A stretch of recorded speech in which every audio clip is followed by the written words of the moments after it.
Selamat sore rekan-rekan pemuda-pemudi yang dikasihi Tuhan. Kembali kita bertemu di hari ini Sabtu 23 Oktober 2021 dalam rangka ibadah atau renungan untuk kaum pemuda remaja, Komisi Pemuda Remaja di Gereja Kristen Pasundan Jemaat Sadang.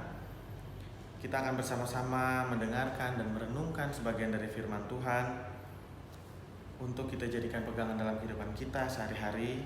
Sebelum kita bersama-sama membaca firman Tuhan dan merenungkannya, mari bersama-sama kita bersatu di dalam doa. Mari kita berdoa. Bapa yang Maha Baik, terima kasih untuk kesempatan kali ini kami bisa terus mendengarkan, membaca, dan merenungkan sebagian dari firman Tuhan.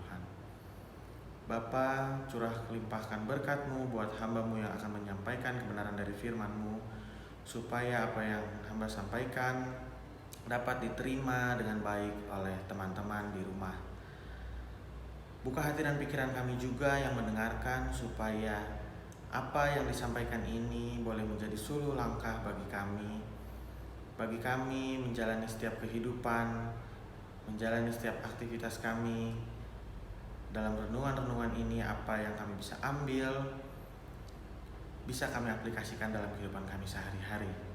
Terima kasih Tuhan, kami juga selalu diberi kesehatan dan kekuatan, dan Engkau selalu memampukan kami untuk menjalankan pelayanan ini. Ke dalam tangan-Mu Yesus Kristus, firman yang hidup, kami telah berdoa. Amin.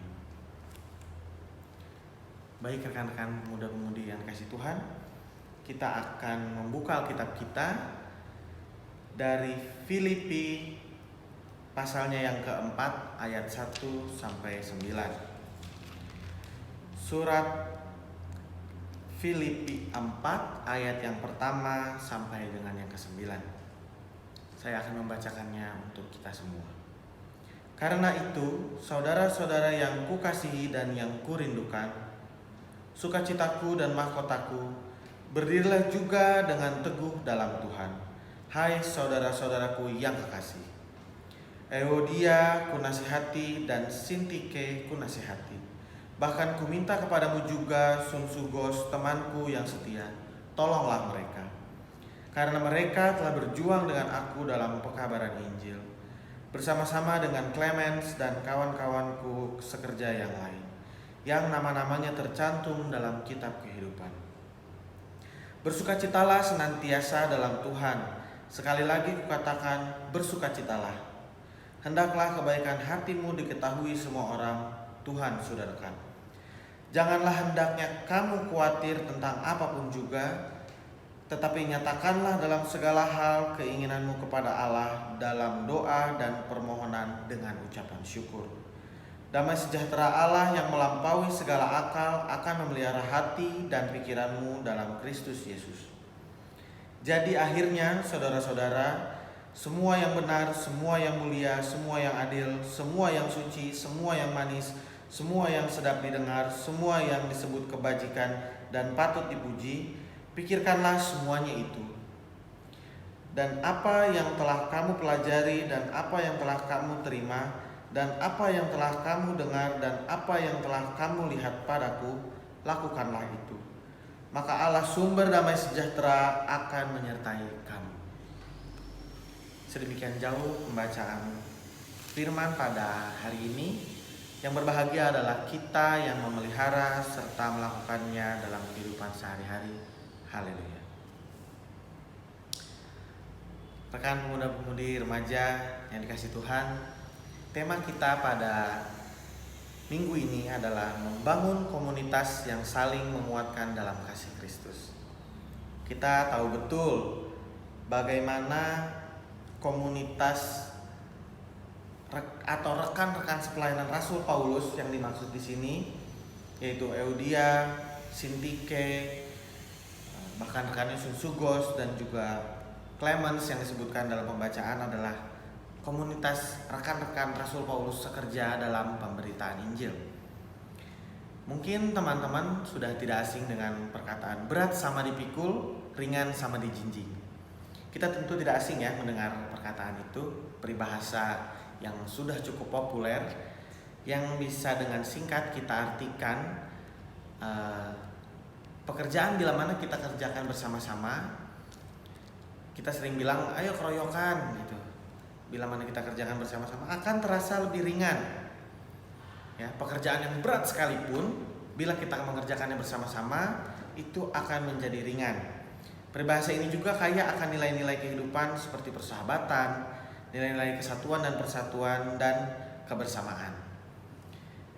Di tengah dunia yang kian berubah dengan cepat, nilai-nilai seperti ini perlu untuk terus dipelihara.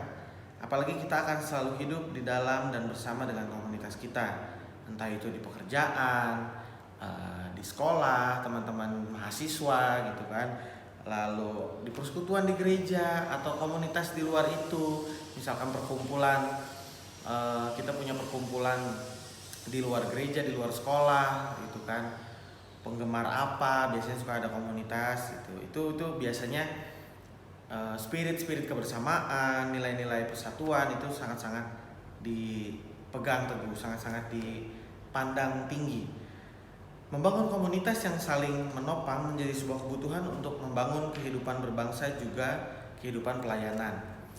Seperti kita di masyarakat itu membutuhkan komunitas yang kompak.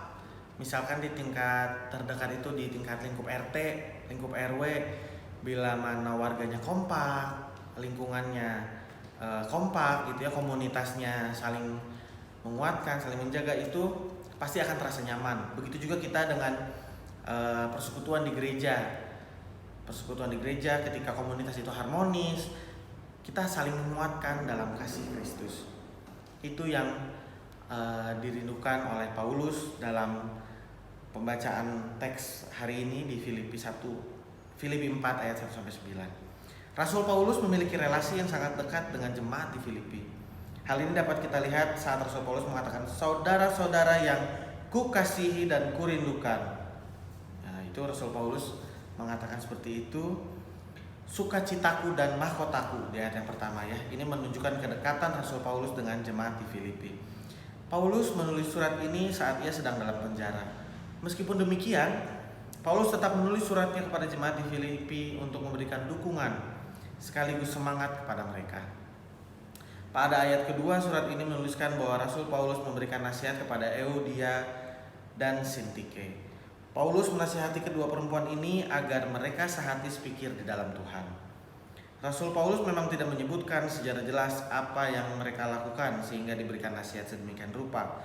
Akan tetapi kita dapat menduga bahwa Euodia dan Sintike sempat memiliki perbedaan pendapat, di mana perbedaan pendapat itu sebuah hal yang sangat wajar dalam sebuah komunitas, baik itu di lingkungan, di gereja, di persekutuan, di sekolah, di pekerjaan. Perbedaan pendapat itu merupakan sebuah hal yang wajar, merupakan sebuah hal yang sangat sering kita jumpai. Sehingga kedua perempuan ini mendapatkan nasihat dari Rasul Paulus. Oleh karena itu merasa terbeban, Rasul Paulus merasa memiliki tanggung jawab untuk menasihati mereka. Sehingga kita bisa menduga seperti yang dikatakan tadi, apa yang sedang terjadi di antara Euodia dan Sintike. Apakah ada perbedaan pendapat atau perselisihan dan lainnya. Selain bahwa perselisihan juga dapat merusak persahabatan mereka, perselisihan itu juga dapat berdampak kurang baik terhadap pekerjaan pelayanan yang mereka kerjakan. Untuk hal ini Rasul Paulus cukup serius memberikan nasihat. Oleh karena itu Paulus meminta pertolongan Sunsugos untuk juga dapat menolong mereka. Dari nasihat Rasul Paulus ini kita dapat melihat bahwa Rasul Paulus ingin agar Euodia dan Sintike mau menyelesaikan masalah yang ada di antara mereka dan tidak membiarkan masalah itu mempengaruhi tujuan bersama mereka, yaitu mengabarkan Injil Kristus. Jadi teman-teman pemuda remaja, memang di tengah perjalanan kita, di tengah perjalanan komunitas kita, ataukah itu di pelayanan, di sekolah, di tempat kerja, ketika kita berbeda pendapat, kita tidak bisa serta-merta ketika tidak diterima pendapat kita lalu mutung, lalu pundung, lalu kita tidak mau ambil bagian lagi. Tapi kita harus belajar untuk menerima, belajar legowo. Disinilah Rasul Paulus menyampaikan, ketika perbedaan pendapat terjadi, itu hal yang biasa, hal yang lumrah kita jumpai. Kita bisa tetap berkolaborasi, tetap bekerja sama, tetap komunitas kita ini dibangun untuk solid dan saling mengasihi. Tapi jangan sampai menimbulkan perselisihan. Perbedaan pendapat dan perselisihan berbeda ya teman-teman. Ketika kita berbeda pendapat, kita berargumen, boleh, itu sah-sah saja. Kita mendapatkan mengemukakan argumen kita seperti apa. Ketika lawan bicara kita juga mengemukakan argumennya seperti apa. Itu sebuah hal yang biasa. Namun setelah rapat selesai, setelah keputusan diambil, dan di hari-hari berikutnya tidak boleh terjadi perselisihan. Tidak boleh terjadi yang namanya ada yang pundung, ada yang tidak suka, ada yang menjelek-jelekan, padahal itu keputusan sudah diambil. Itu perbuatan yang tidak baik, perbuatan yang tidak menjunjung tinggi kebersamaan, tidak menjunjung tinggi kasih dalam komunitas. Sedangkan Rasul Paulus sendiri menyampaikan kepada rekan-rekan sepelayanannya, kepada jemaat di Filipi, kepada Euodia dan Sintike yang sedang berselisih pada saat itu, untuk lebih fokus lagi dalam pelayanan, lebih fokus lagi dalam mengabarkan Injil. Karena berdamai itu lebih baik. Ketika mereka berselisih, pasti pekerjaan pelayanan mereka terhambat. Pasti tujuan mereka mengabarkan Injil banyak menemui kendala dari internal. Karena apa? Karena mereka berselisih. Jadi sebaiknya kita harus bisa menerima pendapat orang lain, dan harus bisa menerima juga ketika pendapat kita tidak diterima oleh komunitas kita. Pendapat kita belum bisa dieksekusi, belum bisa diterima oleh komunitas yang ada di sekitar kita. Tapi kita harus tetap terus menjadi orang yang memiliki kontribusi di dalamnya. Tetap memberikan kontribusi pikiran, waktu kita, karena komunitas ini tetap harus dihidupi. Komunitas ini harus kita kuatkan. Apalagi di dalam tema yang hari ini kita baca adalah membangun komunitas yang saling menguatkan dalam kasih Kristus. Di mana komunitas ini harus dibangun dalam kasih Kristus supaya memiliki pondasi yang utuh, memiliki pondasi yang kuat. Bukan hanya sekedar begitu diteguhkan bila di gereja, begitu dilantik, kalau di luar ya, kita dilantik, kita dipilih, lalu terjadi sesuatu perselisihan, lalu kita mundur. Kita tetap harus mengerjakan tugas kita dengan penuh sukacita dan rasa syukur. Seperti yang dikatakan di ayat yang ke-6, janganlah hendaknya kamu khawatir tentang apapun juga, tetapi nyatakanlah dalam segala hal keinginanmu kepada Allah dalam doa dan permohonan dengan ucapan syukur. Jadi dalam doa dan permohonan kita tetap berucap syukur. Kita selalu mengucap syukur supaya kita dikuatkan, supaya kita diberi kemampuan untuk menyelesaikan tugas dan tanggung jawab kita. Ketika kita mengucap syukur, pekerjaan-pekerjaan ini menjadi bagian dari ucapan syukur kita. Semoga itu menjadikan komunitas kita semakin kuat, komunitas kita semakin solid. Sering terjadi pasti di antara kita di dalam sebuah komunitas ada ketimpangan. Ada yang banyak memikirkan, banyak mengeksekusi, banyak bekerja. Ada yang lebih senang memberi masukan saja, memberi ide. Namun semua itu adalah dinamika. Biarkan semua itu menjadi harmonis. Ibaratkan ada cengek, ada garam, ada gula, ada tomat, ada bawang. Kalau kita makan satu-satu mungkin rasanya tidak enak, cengek saja, tomat saja gitu kan, ya udah gitu, garam saja asin, gula saja. Tetapi ketika diulek, dijadikan satu, itu menjadi sambal yang enak. Dan takaran yang pas itu menjadi sambal yang bisa bikin kita makan nambah berkali-kali. Biarkanlah komunitas kita juga sebagaikan sambal tadi, yang saling melengkapi ketika butuh rasa pedas, butuh rasa masam dari tomat, aroma enak dari bawang dan lain sebagainya, rasa asin dari garam, manis dari gula. Ketika semua bercampur dengan takaran yang pas, akan memberi kenikmatan, akan memberi rasa yang nikmat buat kita.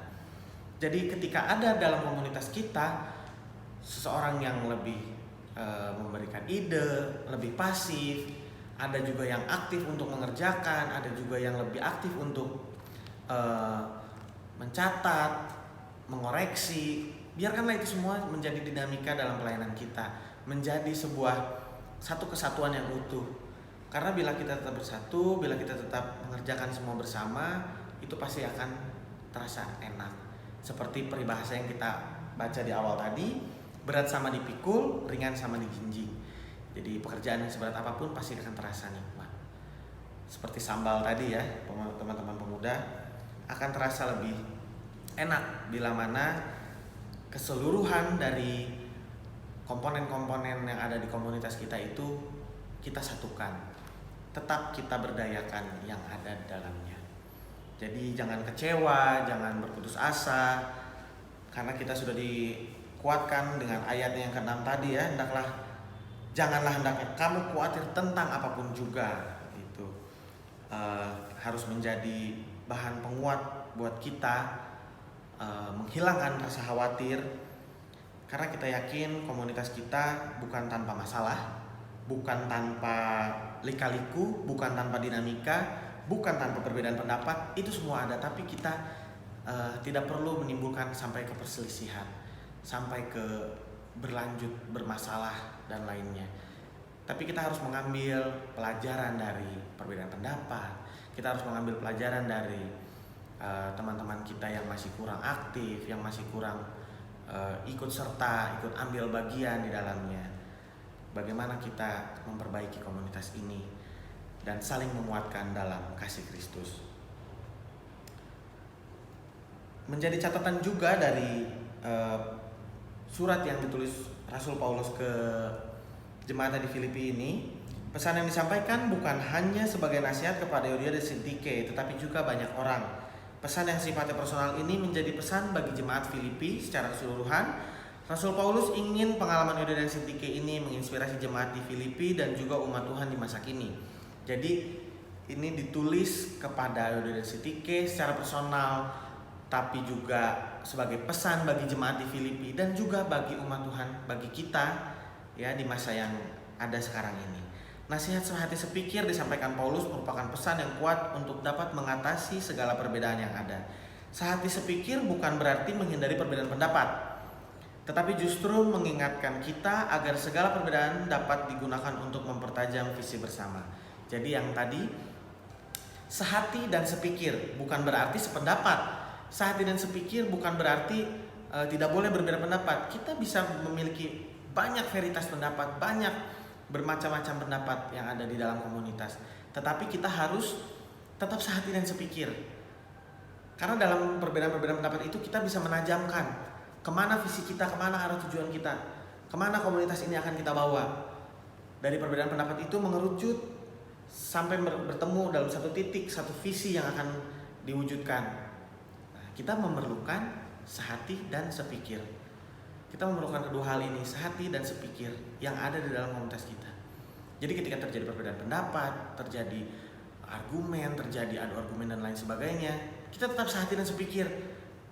Tapi ingat ya, tujuan kita untuk membawa ke sini. Tetapi ingat ya teman-teman, tujuan kita membawa Komisi Pemuda Remaja ke arah sini. Tetapi ingat ya rekan-rekan, kita membawa komunitas kita ini, organisasi kita ini di luaran sana untuk ke arah ini, untuk ke arah ini, mempertajam visi kita, mempertajam visi bersama yang ada di dalam komunitas.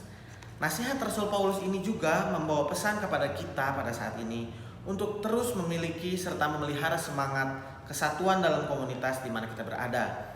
Semangat persatuan dan kesatuan itu perlu diperjuangkan dalam kehidupan kita sehari-hari, baik dalam kehidupan di tengah masyarakat, dalam persekutuan dan dalam relasi persahabatan. Sama halnya seperti semangat persatuan dan kesatuan yang dimunculkan dalam peristiwa yang sebentar lagi kita peringati ya, di peristiwa Sumpah Pemuda, di mana pada tanggal 28 Oktober itu seluruh pemuda yang ada di Nusantara dari Sabang sampai Merauke yang berjauhan jaraknya, yang berbeda suku dan ras itu bersatu bersama-sama mengangkat panji Indonesia, bersama-sama mempertajam visi bersamanya mereka di situ. Begitu juga dengan kita. Nasihat Rasul Paulus ini ingin menyampaikan supaya kita memiliki kesatuan dan persatuan.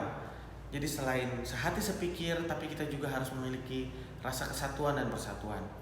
Karena apapun yang kita lakukan di dalam sebuah komunitas pasti ingin mewujudkan apa yang menjadi kerinduan di komunitas ini. Ketika kita memiliki kerinduan di sebuah komunitas, keinginan, tujuan di sebuah komunitas, tujuan yang sama, kita akan mencapai ke situ dengan berbagai macam cara. Teman kita memiliki cara seperti ini, kita memiliki cara seperti A, B, C dan lain sebagainya. Tapi kita harus memiliki satu kesatuan dan persatuan untuk mencapai tujuan yang ada di dalam suatu komunitas tersebut. Jadi rekanmu, mudah-mudahan dikasih Tuhan, bersama-sama kita harus menjaga komunitas kita, saling menguatkan dalam kasih Kristus, memiliki perasaan, memiliki satu hati dan satu pikiran, sehati dan sepikir. Lalu kita juga harus kuat dalam persatuan dan kesatuan, supaya ketika ada serangan dari luar, supaya ketika kita mendapat godaan, cobaan, lika-liku, dinamika di dalam komunitas kita bisa kuat, kita bisa saling berpegangan tangan, kita bisa ingat, oh kemarin diingatkan oleh teman kita bahwa kita harus melakukan ini, supaya ketika ada intervensi dari luar, ketika ada gangguan, ketika ada masalah ini, kita ingat rekan kita pernah memberi solusi, kita ingat atau kita tahu kita harus bertanya kepada siapa. Gunakanlah semuanya itu untuk membangun komunitas kita yang saling menguatkan dalam kasih Kristus. Amin. Baik, rekan mudah-mudahan kasih Tuhan, sebelum mengakhiri renungan kita pada hari ini, mari bersama-sama kita tutup dengan doa. Kita berdoa. Tuhan Yesus, terima kasih untuk segala berkat dan anugerah-Mu Bapa. Kami mengucap syukur atas firman yang telah taburkan kepada kami saat ini. Firman yang telah kami baca dan kami renungkan tentang bagaimana Rasul Paulus memperhatikan rekan sekerja pelayanannya di jemaat Filipi yang sedang terjadi perbedaan pendapat dan perselisihan. Rasul Paulus ingin mengingatkan kepada kami supaya kami juga mau terus menjalin persatuan, membangun komunitas yang saling menguatkan dalam kasih-Mu ya Tuhan. Supaya ketika terjadi perbedaan pendapat, kami tidak berselisih, namun kami saling memahami, namun kami saling menerima satu dengan lain. Kami tetap sehati sepikir untuk mempertajam visi kami, untuk mencapai tujuan kami. Kami tetap menguatkan kesatuan dan persatuan, agar kami melalui badai-badai kesulitan, melalui lika-liku, persoalan dinamika organisasi kami, komunitas kami, bersama-sama dan selalu berpegangan tangan. Terima kasih Tuhan, Kau telah mengingatkan kami, Kau telah mengajarkan kami. Berikan kami juga hati yang terbuka dan pikiran yang terbuka untuk menerimanya, untuk mendengarkannya dan melakukan dalam kehidupan kami sehari-hari. Bapak, kami juga berdoa untuk situasi kami saat ini yang masih harus beribadah secara offline atau secara online atau daring, di mana dalam 1 bulan 1 kali kami bisa berjumpa. Tuhan yang memberkati setiap perjumpaan kami, Tuhan yang mau rapi setiap usaha yang kami lakukan untuk mempersiapkan ke depannya agar bisa terus beribadah secara offline atau tatap muka secara langsung seperti sedia kala, seperti dulu. Setiap minggu kami bisa bertemu ya Tuhan. Bapa, inilah kami anak-anak-Mu ya Tuhan yang datang ke hadirat-Mu. Kami memohon ampun atas segala dosa dan perbuatan salah kami. Bila mana dalam arak-arakan ini kami banyak berbuat dosa dan berbuat tidak sesuai dengan kehendak-Mu, Kau ampuni kami ya Tuhan. Dalam tangan pengasihan-Mu Yesus Kristus kami telah berdoa dan mengucap syukur. Haleluya.